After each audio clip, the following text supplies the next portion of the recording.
મારું નામ વિજયભાઈ, હું આ બોરનગરનો સ્થાયી રહેવાસી છું. 2025માં 5 તારીખે વાવાઝોડું આવ્યું હતું. એમાં આ પુલ હવે પોલ પડી ગયો વાવાઝોડાની અંદર, અને આ ઝાડની ડાળી પર વાયર બાંધેલો છે. હજુ સુધી કોઈ જીબીવાળા જોણ કરી છતાં કોઈ આવ્યા નથી અહીં આગળ.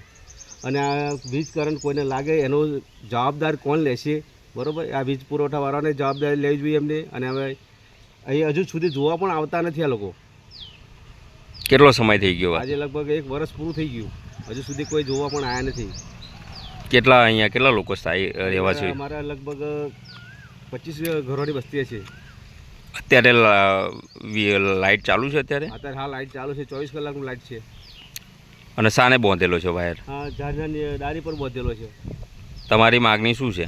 અમારી માગણી એવું કે આ પોલ ઊભો કરી અને આ લોકો તાત્કાલિક કંઈક કાર્યવાહી કરો. પેલું ચોમાસું આવ્યા પેલો તો પુલ રોપાઈ જાય ને પોલ.